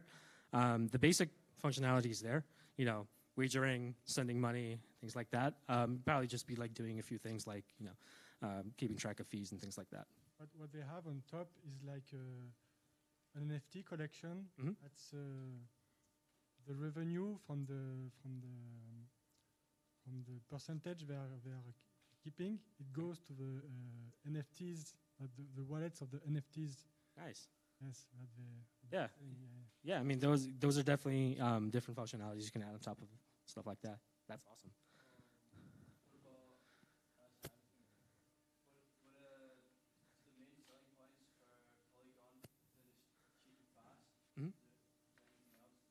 I mean, for this, that's really for the proof of stake blockchain, cheap and fast. But our other, solutions would also leverage the Ethereum security level of security that we have there. So yeah, I think are we out of time? Yeah. So yeah, I mean the selling points for the proof of stake blockchain is there, but if you want to leverage the full security of Ethereum and everything like that, you would reach for something like our ZK rollups, optimistic rollups, some of those other products. So it depends on your use case for what you need. Cool. Thank you for coming by to this workshop. Really appreciate y'all. Thank you for the questions, and yeah, I will post the code later on tonight. Thank you.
Yeah, both at the same time. We can just say same time.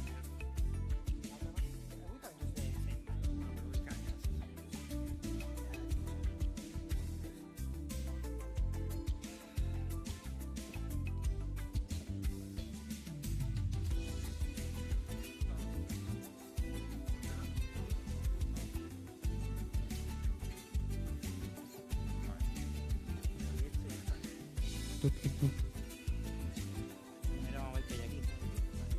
Vamos.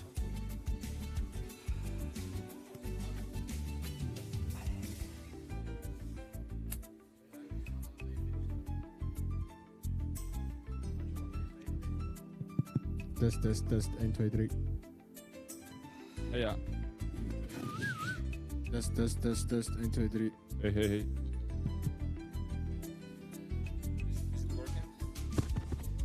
Test. I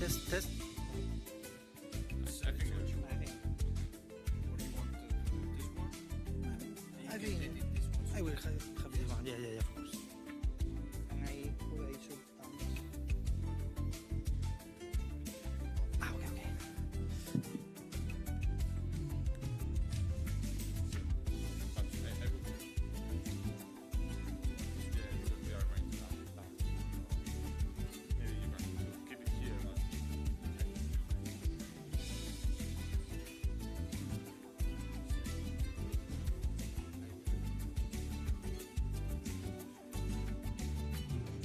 Yeah, it will be at the end of the time. Nice. Yeah, of course. Nice. Yes. Okay. Do you wanna keep this mic here just in case? Oh, here's another one. Okay. Yes. It's fine. I'm not gonna use it for now. Okay. Thanks so much. El tema también es que no quiero que aparezca todo esto. No, incluso me voy a quitar ya las echas, no puedo quitar eso. Quita los marcadores. Esto de Botón derecho. No, botón derecho a la barra. Así es.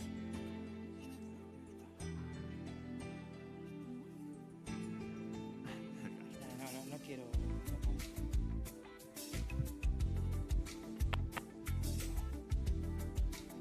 Va a pasar con esto, ¿no? Va a pasar con esto. Sí. ¿Esto tira? Vale.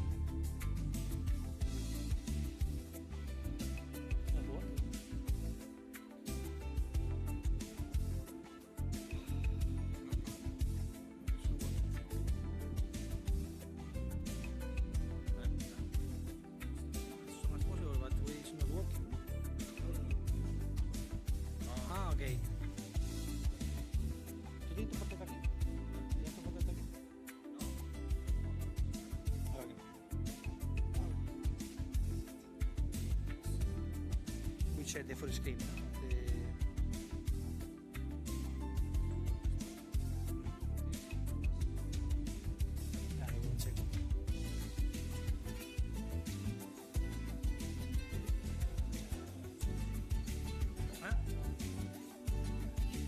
I'm waiting.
So welcome everybody for coming to this talk.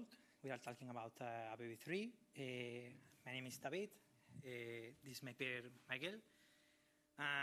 Yeah, we are going to learn more about the ABB protocol, new features of ABB3. Yeah, first of all, what is ABB? Basically, ABB is a decentralized protocol, liquidity market that allows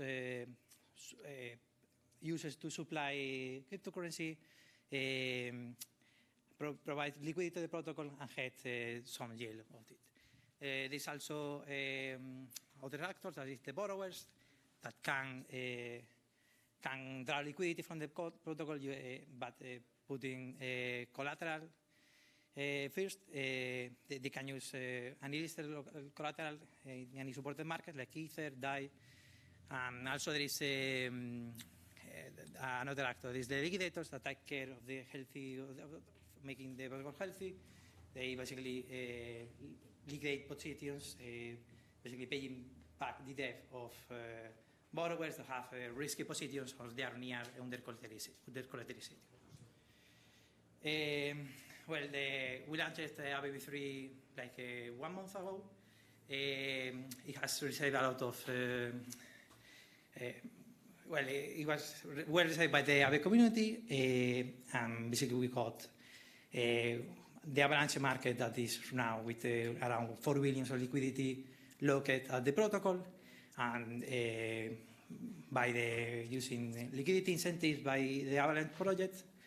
And also we have the other markets that are with a liquidity around between 5 million and 40 million with organic growth. We deploy it in 6 different networks. And yeah, we also have more markets like the AMM market.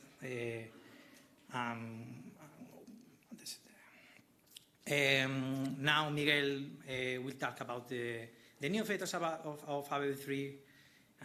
Yeah, you can. Thanks, David. So, yeah, the third iteration of the ABB protocol builds upon the foundational elements of the ABB protocol, which are instant liquidity, the A tokens, different interest rate strategies, and so on and so forth, with new groundbreaking features that expands from the increased capital efficiency to an enhanced decentralization. So, yeah, let's dig into some of the new features of this third iteration of the protocol. First, in terms of capital efficiency, we have portals. So, yeah, given the fact that we live in a multi-chain and multi-rollup world, having a way to migrate tokens from one chain to another in a seamless way is more and more important these days. While the previous iteration of the protocol, the version 2, was deployed on multiple networks with meaningful TVL, it's true that there was no way to have all the supply assets flowing seamlessly from between chains.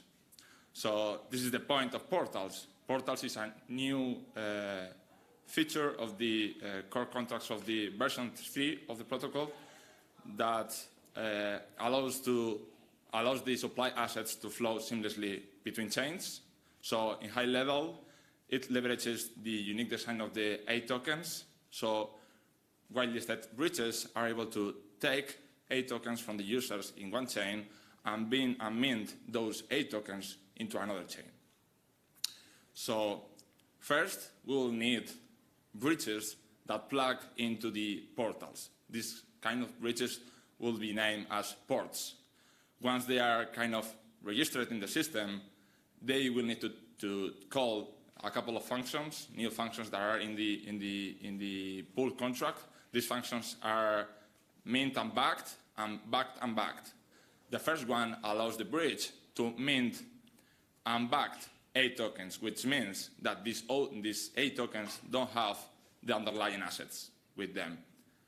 And then they will need to use the other function, which is called back and backed, which allows to back those A tokens that were already minted. So portals essentially allows these bridges to supply assets in a fair manner.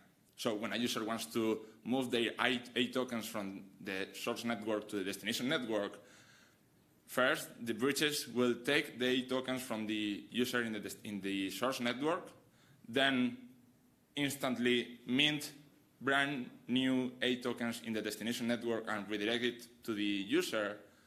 And once the underlying assets, the real liquidity, has been moved through the bridge, could be the canonical bridge of the chain or whatever bridge in the ecosystem, then they will be able to back those already fresh new minted A tokens with the underlying. So at the end, the destination network will have all the A tokens with the corresponding underlying assets.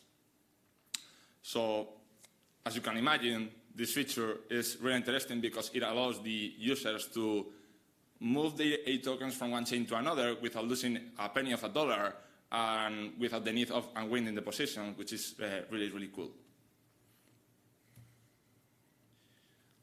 Also, the efficiency mode. This tries to increase the utilization of the capital that is sitting in the protocol, because, as you already know, there is a lot of assets and capitals that are currently sitting idle in the protocol. So this is mainly caused because the risk parameters. The risk parameters in the system, there is one of the risk parameters in the system which is called the collateral factor. The collateral factor determines how much of an asset a user can borrow using an asset as collateral. So having a 75% collateral factor on DAI means that a user can borrow up to 75 DAI with 100 DAI as collateral. So if the protocol is able to increase this collateral factor, they will be able to increase the borrowing power of the users and thus increase the capital efficiency of the protocol, which is really good. So as you can imagine, it's not so the collateral factor of the assets in the previous iterations of the protocol were a bit conservative, because all the assets has its own characteristics, its nature, and even different price volatility. So as you can imagine, it's not the same having a user borrowing USDC against ETH than having the user borrowing USDC against DAI. The later position is less risky for the user and also for the protocol. So this is mainly because both assets are stable coins, and also because those assets are correlated in price. So that's the main point of the efficiency mode. What if we are able to group the assets in categories with the same characteristics, same nature, or the same price volatility, so we can increase the borrowing power of the users in that cases. So in the protocol v3, there are high efficiency modes categories. We have the stablecoins category with USDC, DAI, USDT, or even the Euro pairs. Also, we could have BTC variants or ETH variants. And let's see what's coming from the community in the future. It's going to be interesting. So when a user enters E mode in one of these categories, let's say, for example, stablecoins, the user will be able to enjoy a high borrowing power using stablecoins as collateral, but they will only be able to borrow stablecoins. So they still can supply other assets and even use them as collateral, but only with stablecoins they will only be able to maximize their borrowing power. So right now, users in stablecoins E mode, they enjoys a 97% of collateral factor, which is really good because they can borrow up to 97 DAI with 100 DAI as collateral. So these features will bring a wave of new use cases and new tools in the ecosystem, like, for example, high yield farming strategies, high leverage tokenized positions, Also diversify market risk, because you now can split your assets in categories. So yeah, it's going to be nice. Now, more on the risk and security side. First, we have the supply and borrow caps. This security measure is pretty intuitive, because this security measure allows the community to set hard caps on the amount of the supply assets and the borrowing assets. So in this way, the protocol can control and modulate the exposure to certain assets in some way. Supply and borrow caps together with isolation mode is a good combination, an interesting combination to modulate the exposure, as I said, but also to list assets in a more secure way. So until now, users' assets, when are listed in the protocol, allows the users to use that assets as collateral and borrow any kind of assets in the protocol. So theoretically, we could have a user borrowing the whole capital of the market using one single asset as collateral, which is far from ideal, because that would mean that the protocol is completely exposed to that certain asset. So isolation mode, which is inspired by the MakerDAO, I don't know if you know it, but in MakerDAO you have different vaults. You can, on these vaults has a particular asset for each, and they also have a debt ceiling. So you cannot mint more than the debt ceiling using that specific vault and that specific collateral. So isolation mode works in a pretty similar way. Users so the community can list assets in isolation mode, and users using this asset as collateral, which is isolated, they only will be able to borrow up to a certain limit of assets. So for example, in this case, we have the token 2, which is listed in isolation mode with a debt ceiling of 10 million. And that will mean that users can use that token 2 as collateral, but they will only be able to borrow up to $10 million worth of assets in stablecoins. So, as you said, this is an interesting way to modulate exposure and also list assets in a more secure way. And yeah, all of you can imagine having a new asset into the protocol, first listed as in isolation mode, then keep on going with supply and borrow caps, and finally maybe without any other security measures at all, which is good. Also, the price oracle Sentinel. Yeah, this oracle is really specific for layer 2s because increases the experience of the users in those networks. This price oracle Sentinel allows to handle eventual downtime of the sequencer. As you may already know, the sequencer are the entities that are in charge of submitting and settling transactions in the network. So if the sequencer goes down, then the network essentially stops working. So during this downtime, we could have price variations, and these price variations could affect the user's positions in some way. So if when the sequencer goes up and the network starts working again, these users could have these positions affected, since all the price variations come into play at once.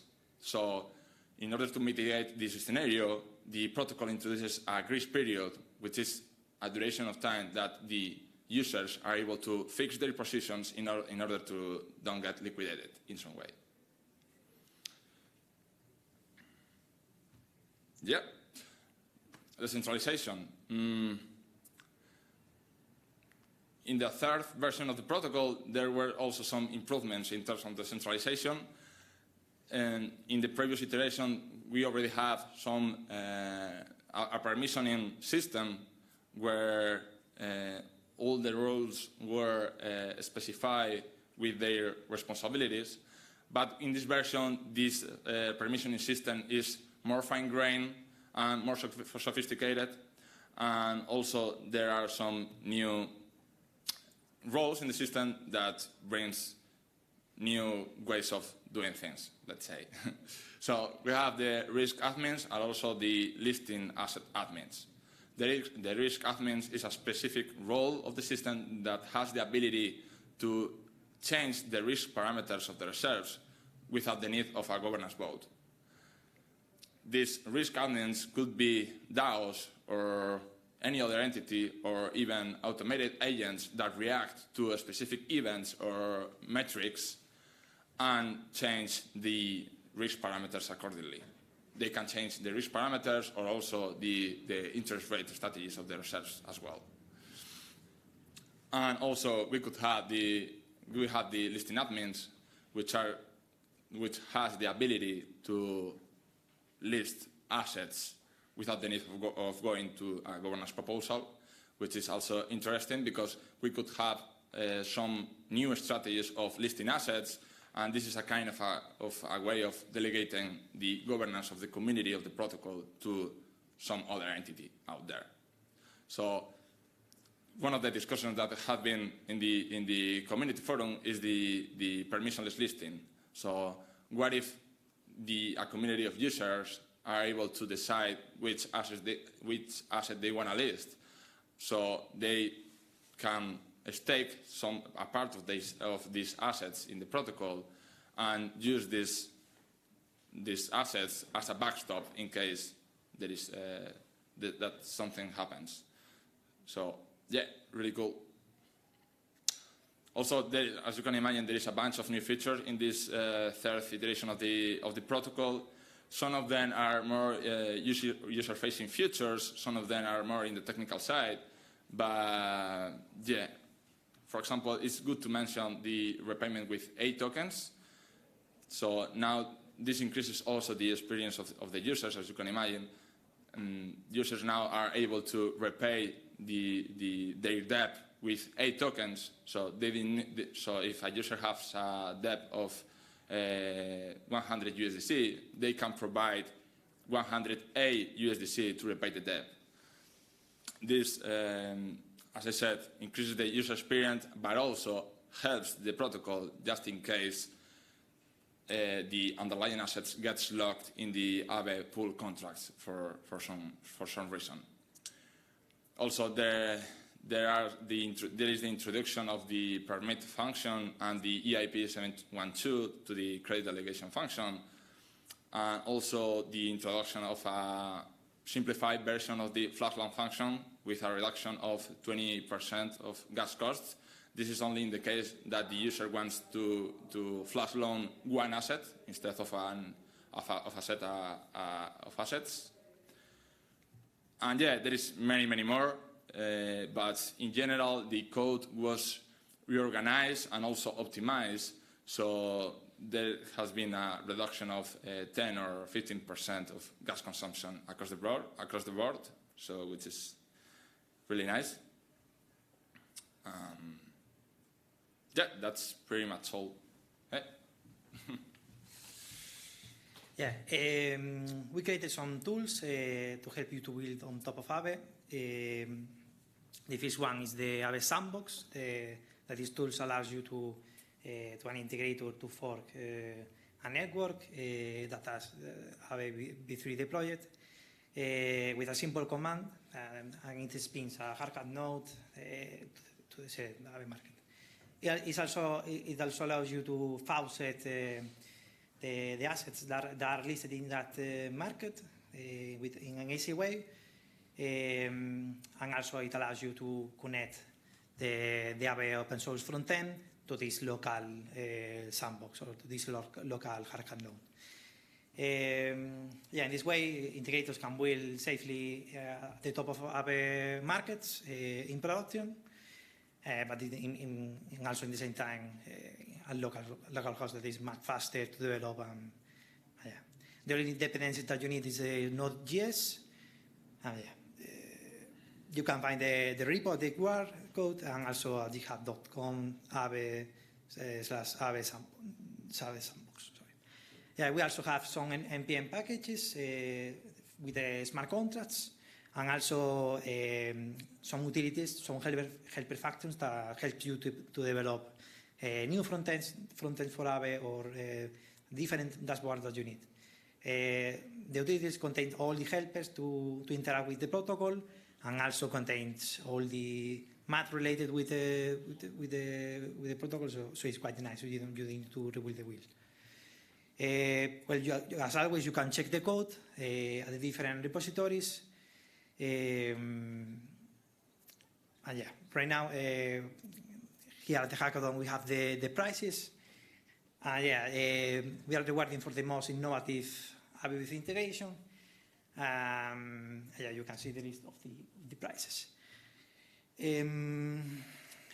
Some resources, like the developer docs, so they are quite complete, and it contains all the definitions, all the contract that runs Aave protocol.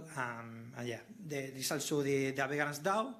Here in that link, you can request for proposals. Maybe you have an interesting idea to build on top of Aave as a community member.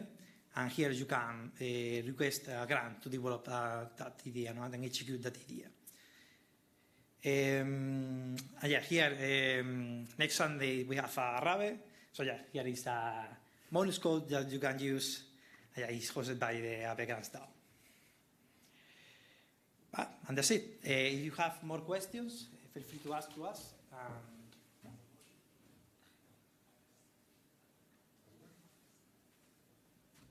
Okay? So that's it. Thanks everyone for coming. You have one question? Okay. I missed the code. Of course. Here is the code. There's something? So, in Aave v3, did any of the core smart contract chains that handle funds, in the sense that when you deploy a version of a central of that, there might be introduced like security risks?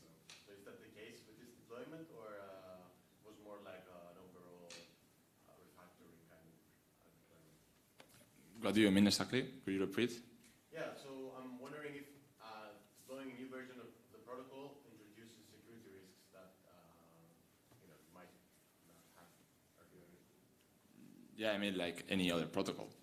Okay. If you deploy a new version, you need to take into account how the upgrade is going to be.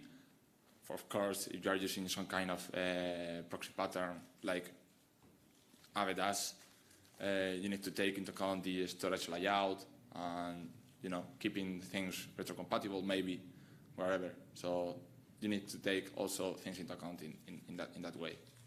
Yeah, sure.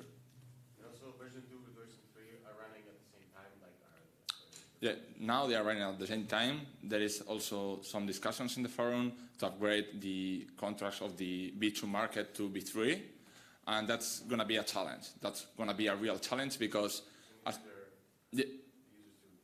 yeah, exactly. So it needs to be backwards compatible, also take into account all the functions, all the storage layout, and these kind of things. So yeah.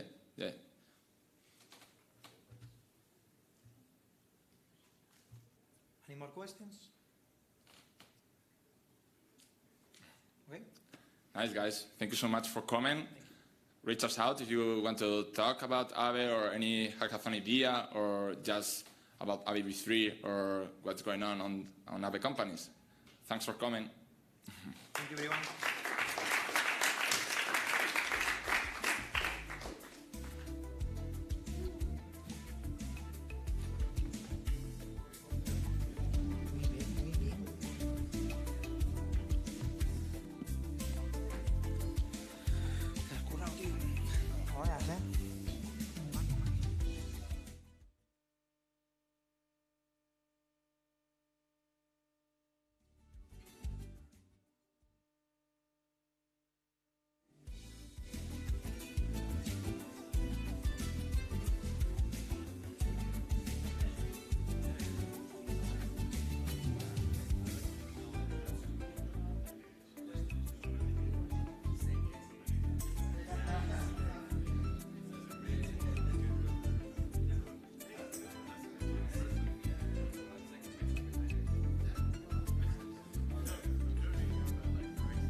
Chef.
Test, test.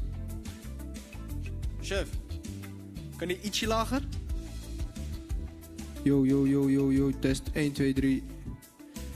1, 2, 3, 1, 2, 3. 1, 2, 3, 1, 2, 3. Iets hoger? 1, 2, 3. Perfect. 1, 2, 3, 1, 2, 3, test, test.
Hello. Hello, everyone. My name is Nick. I'm from 1inch Network. And today I want to talk a bit about our API and our limit orders API as well. So let's start from 1inch. I just want to repeat a bit what we are doing and what is our value proposition. So basically, 1inch is DEX aggregator. So we aggregate multiple DEXs when we want to swap a coin to another coin. So we have much more liquidity than any other DEX. And also we have algorithm called Pathfinder. So actually we build specific the app that allows you to swap coin to any other coin based on the path that we calculated. And it's pretty good path, so you get much more coins return amount than using any other DEX or any other DEX or DEX aggregator as well. It's like a small example. For example, I want to swap 500k Ethereum to DAI. Pretty a lot of money. It's just a demo. So basically, you can see the path here. So we just allow you to. It's just one transaction, so you can swap through multiple pools and multiple DEXs, and all of that will be atomic, and the return amount will be the largest one compared to Uniswap, for example.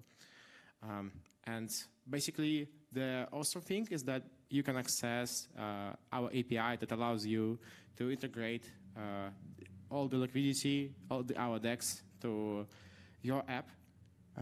It's available via our documentation. I already opened this one, and I just want to show you the more important two quotes that you need, two handles that you need to use if you want to integrate just a router API. The first is called quote. You can see that there is a network chain ID here. You can pass any chain ID that we support. Right now we support multiple networks. All of them are supported right now, and we are working on all other EVM chains right now as well. So basically, the first handle is quote. This handle allows you to just find the best quote for the specific pair of coins and for the specific amounts. So it's more for preview for your wallet, for example, to show the quote for user. And let's dive into some specific query params here. The most important one and there are only 3 params that you require to pass here. So it's just from token address. It can be any token, ERC20 token, and also you need a 2 token address as well. You can pass any of it, but you need to pay attention that some of them can be don't have so much liquidity than other one. So just keep it in mind. And also you need from amount as well. You need to pass from amount as well to this handle. And basically it will work. Let's just try to pass default params. So that's the response, like from Ethereum to 1inch. So you can see 2 token amount from token amount, and also you can see the protocols that we are using for this swap. And also estimated gas that you need for this transaction in future. Let's talk more about additional query params that we have. It's protocols. Basically, there are about 70 protocols on Ethereum chain, and if you want to specify specific DEXs that you need for swap, sometimes it's very useful. You can just pass them via this handle. By default, we support all of them. Another param is fee. We support referral fee. So you need to pass its fee percents that will be returned to the referral address of the wallet of the provider of referral. So it can be from 0 to 3%, and by default it's 0. Also, we have a gas limit. I think it's pretty obvious what is it, and actually depends on the gas limit. We can have different routes optimizing for low gas limits, for example, if your user don't have enough Ethereum or native coin for swap. Also, we have connector tokens param. Basically, if by default we have our own list of connector tokens, it's the most liquid tokens on the market right now. But in some cases, Connector tokens is tokens like this one during the road path. For example, during swapping Ethereum to DAI, my connector tokens are USDT and USDC here. So basically, we are trying to handle it on our own, but in some cases, when we are talking about specific coins with small liquidity, it's much more better to provide specific connector tokens for specific pools, so you can have much more better return amount.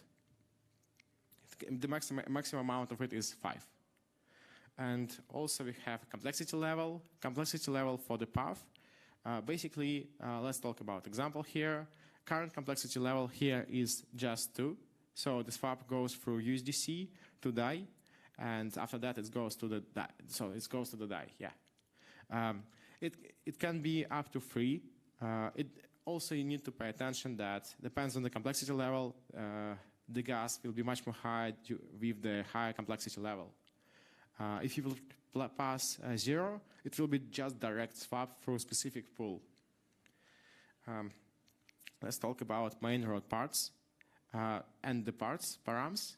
So it's much more easier to explain it on the picture. So basically, parts, it's this stuff. It's USDC, for example, USDT part and DAI part. And it's main road parts. And parts, it's parts inside the main part. For example, here it's SushiSwap, Uniswap part by percentage. So you can pass all of these params for API. Sometimes it's very important to pass specific amount of them for the gas optimization, for example.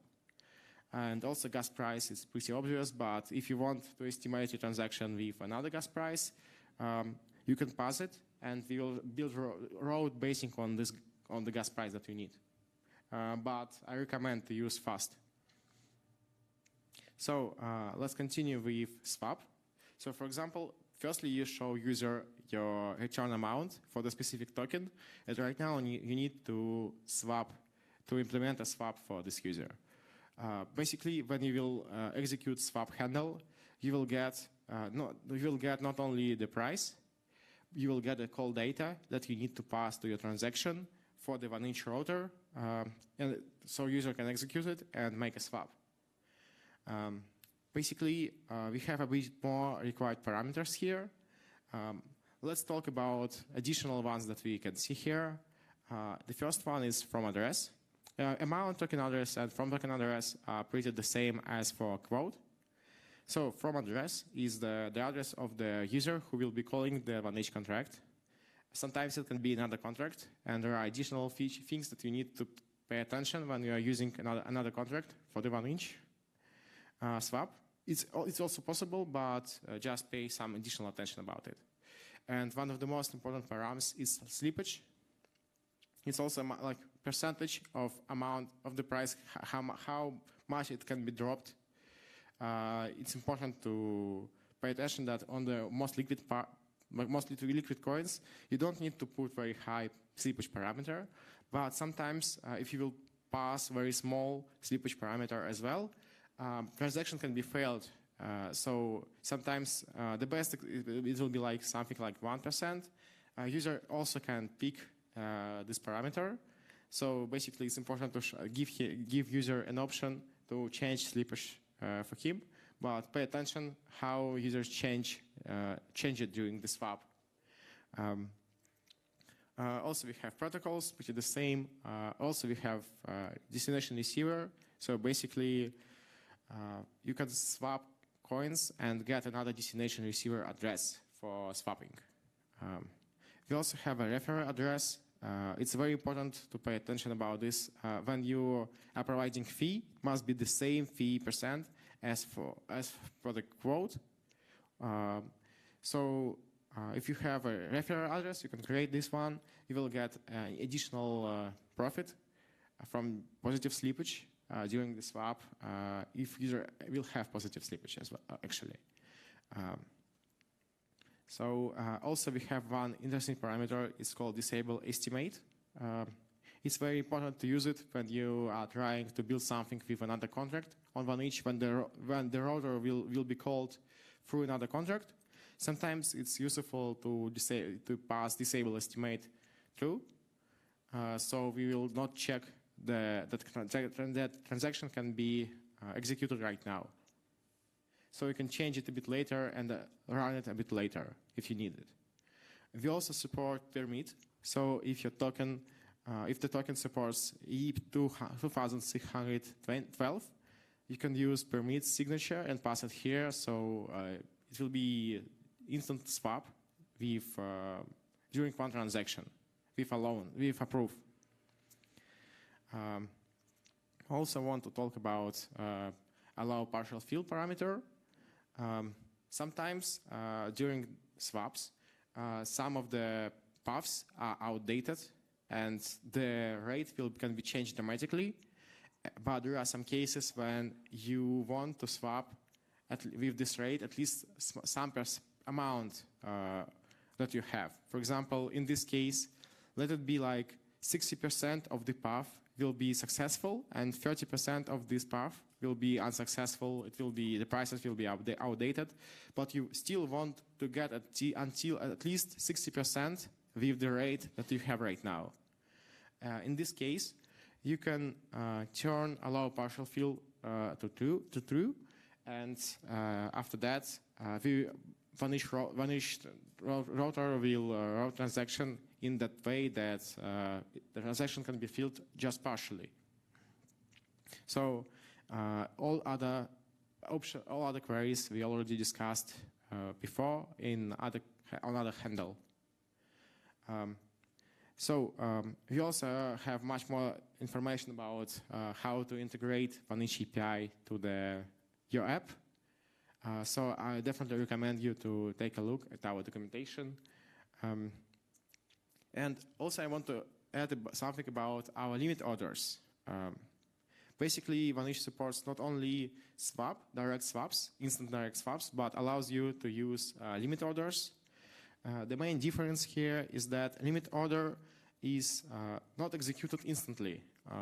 We don't support like market sell, but it's pretty the same vibe and pretty the same logic as classical limit order. So you can specify the price and the rate for the tokens that you want to sell, and you also can set up expiration for your order.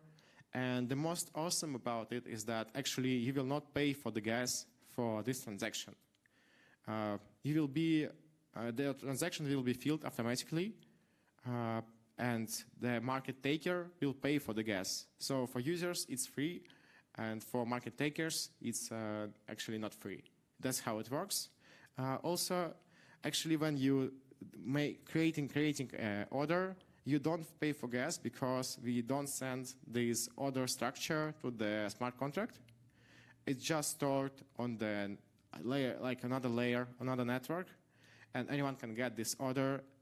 We just need to sign it. So when you send, you can actually execute this order via smart contract and fill an amount on the taker side. That's the point how it works. So because of that, actually, anyone can execute it at any time if it's okay for this person to pay for the gas and that the person is okay with the return amount that person will get. We also have a lot of additional features of a limit order that I want to share. Basically, Vanish limit order is not only limit order. You can build a lot of additional logic over it. There are 3 main points. Firstly, it's conditional execution. For example, you can specify additional params, and it's called permit. And for example, sometimes it's very important it's okay for you to swap because some Oracle price of another asset is okay for you, and sometimes Oracle price of this asset is not okay for you, and depends on the price you are okay with executing this order or not. So basically, you can add additional params for your order, so the price will be changing and the order will be valid or valid during time. Default example is expiration.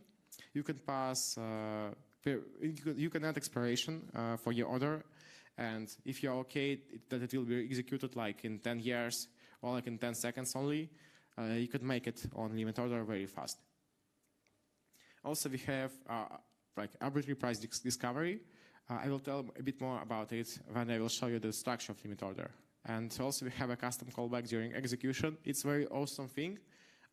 For example, we use this function before funds will be transferred to the taker address. And during this fallback, you can implement, for example, farm tokens on some protocol during creating limit order for the maker, and after the moment when order will be filled, you can actually use these tokens and claim them, unstake them from the farming pool, and use them in the limit order as a liquidity. Yeah. So let's take a look at the order structure. So I just want to pay attention to some specific params. Most of them are pretty obvious. The most important that I want to start is predicate. It's like the third one on the last.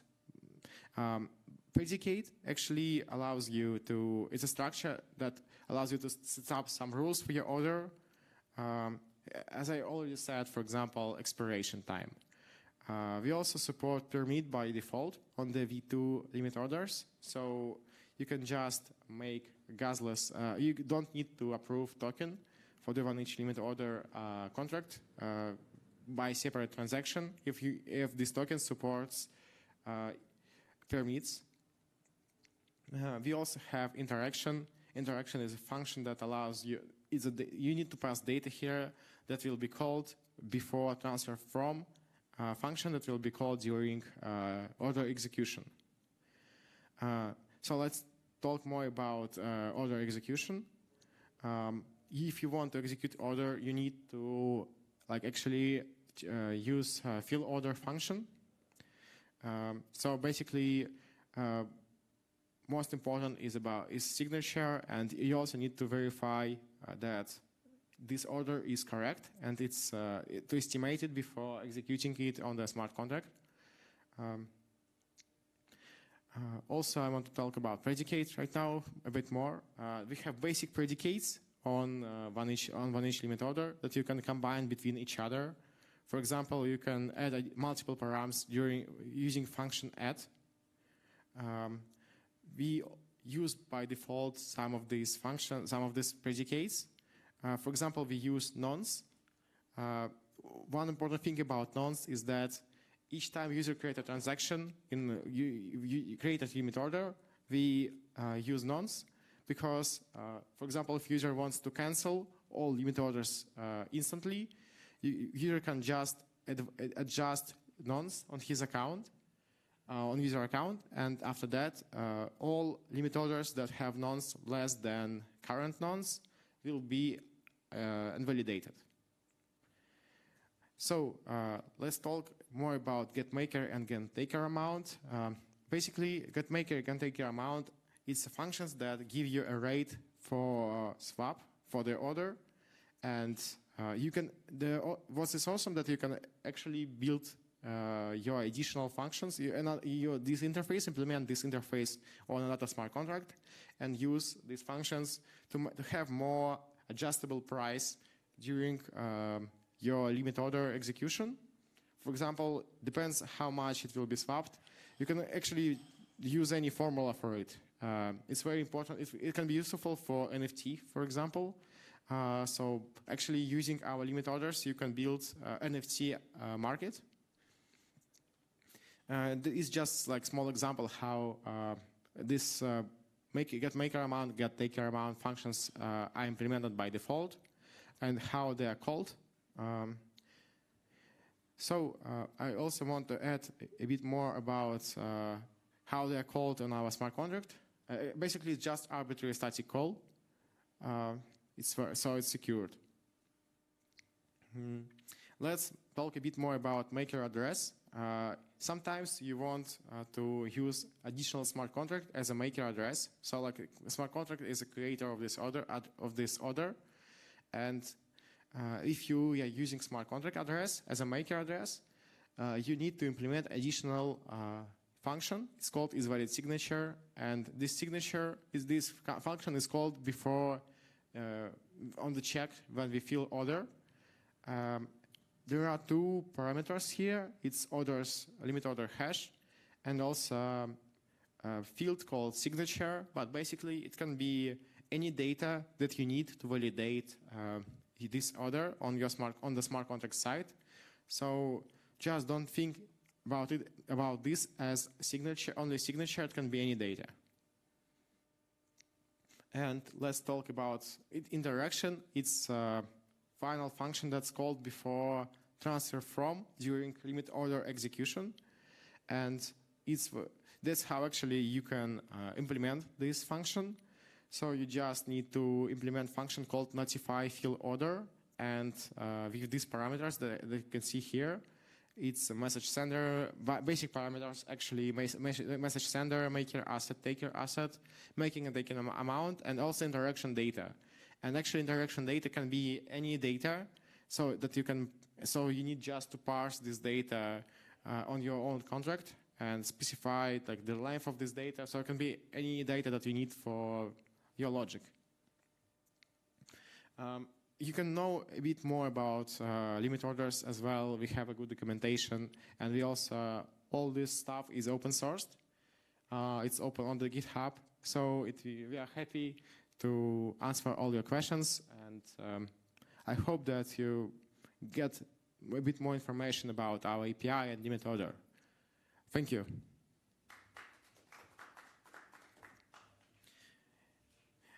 If you will have any questions, I will be nearby. Also, you can come to 1inch stand. We'll try to be there all the time.